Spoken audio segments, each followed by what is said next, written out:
Assalamualaikum warahmatullahi wabarakatuh. Teman-teman wajib nonton ini sampai habis dan wajib diresapi, wajib direnungi.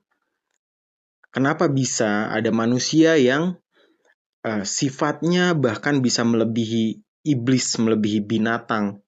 Kenapa? Pada dasarnya manusia itu diciptakan pasti mencari Tuhan, ya, sebagai pegangan dalam hidup, mencari Allah dalam hidupnya. Dan ketika dia tidak menemukan itu, menemukan Allah, keyakinan itu ya, yang menjadi pegangan, menjadi sandaran, tidak ada agama, tidak ada Tuhan yang bisa menjadi pegangan dia, yang menjadikan sandaran dia, maka dia mencari otomatis. Ya, naluri manusia itu akan mencari otomatis kekuatan yang lebih besar daripada dirinya.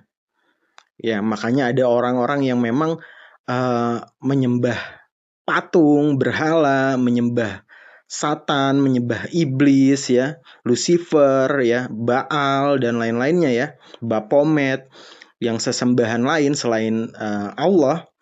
Karena memang naluri dasar manusia ketika lahir di bumi, dia pasti akan mencari kekuatan yang lebih daripada dirinya. Ya, tentunya kekuatan Allah, kekuatan Tuhan yang Maha Kuasa. Ketika itu tidak didapatkan dari dia tidak sampai menemukan Islam, menemukan Allah ya dalam kehidupannya, maka hatinya kosong. Dia mencari kekuatan lain yang lebih besar daripada dirinya. Ketika ada harta, tapi dia tetap kosong.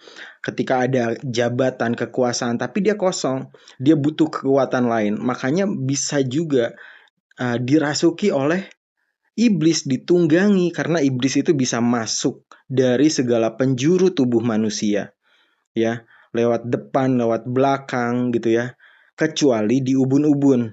Karena itu adalah letaknya cakra mahkota ataupun turunnya hidayah.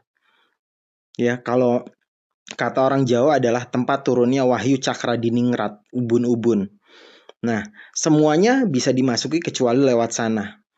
Maka ketika iblis sudah menjadi darah dan daging, sudah ada di dalam diri manusia tersebut, maka yang keluar dari tubuhnya, kakinya jalan kepada tempat yang salah, melakukan hal yang salah, tangannya digunakan untuk memukul, membunuh, memerangi gitu ya. Apa yang keluar dari ucapannya itu jahat, bohong gitu ya, dusta. Karena apa? Karena udah ada iblisnya itu udah mendarah daging. Ya karena naluri dasar manusia mencari kekuatan yang melebihi dia. Dan ketika iblis sudah menjadi darah dan daging, maka kelakuannya, perbuatannya, tindak tanduknya itu akan melebihi ya iblis gitu ya. Bisa membunuh dengan seenaknya, memerangi orang walaupun orang tersebut tidak salah, membuat berita negatif tentang orang tersebut, membolak-balikan fakta. Jadi semuanya didasari dengan ya kelakuan iblis itu ya. Jadi udah mendarah daging ketika dia bercermin ya itu iblis itu ada dalam dirinya. Maka kita harus memenuhi hati ini dengan ya Allah gitu ya. Nah, ya kolbu ini makanannya itu zikir. Maka apapun itu ya, mau makanan seenak apapun itu tidak akan membuat kolbu kita tuh kenyang. Makanan selezat apapun, semewah apapun ya, barang sebranded apapun, mobil sebagus apapun, secanggih apapun, rumah sebesar apapun, semewah apapun, itu nggak akan membuat kolbu kita kenyang. Karena makanan kolbu itu adalah zikir, ya zikrullah, mengingat Allah, makanan kolbu itu. Kalau kita tidak zikrullah, ya maka kolbu kita kosong, kolbu kita kelaparan. Tapi zikir itu sifatnya panas. Maka ketika orang berzikir ya, itu bisa menjadi dua versi. Dia bisa lembut, tapi dia juga bisa keluarnya kasar. Maka zikir itu perlu didampingi dengan Al-Quran untuk melembutkan hati, untuk mengademkan hati, ya, mengademkan kolbu. Jadi harus seimbang antara zikrullah dengan tadarus Al-Quran sebagai penyeimbang. Nah, zikrullah ini sifatnya panas, zikir itu sifatnya panas, diademkan dengan bacaan Al-Quran. Kita nggak bisa bacanya, kita kan bisa dengerin. Sekarang udah ada audio Al-Quran, kita bisa buka YouTube, buka Spotify, kita bisa dengarkan Al-Quran. Toh itu akan menjadi pengadem dalam diri kita. Ya, segala berita yang ada di luar itu menjadi pengingat diri. Tapi fokusnya jangan sampai keluar terus, sehingga lupa untuk mengisi kekosongan yang ada di dalam diri. Karena naluri manusia sejatinya adalah mencari Tuhan, mencari kekuatan yang lebih daripada dirinya.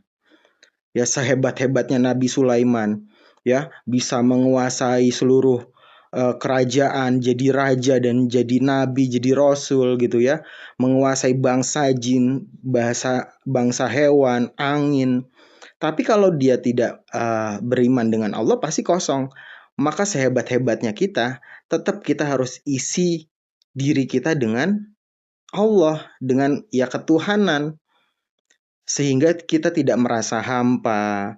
Kalaupun banyak rezeki, banyak keberlimpahan, kita bersyukur, tidak sombong, tidak angkuh, tetap menjadi pribadi yang rendah hati, ya, low profile. Ketika ada berkah yang terjadi dalam hidup kita semakin tawadu, kita semakin bersyukur, bukannya sebaliknya. Ya, ketika diuji, kita menjadi pribadi yang semakin sabar dan tetap optimis, ya, berprasangka baik. Ya, terima kasih. Waalaikumsalam warahmatullahi wabarakatuh.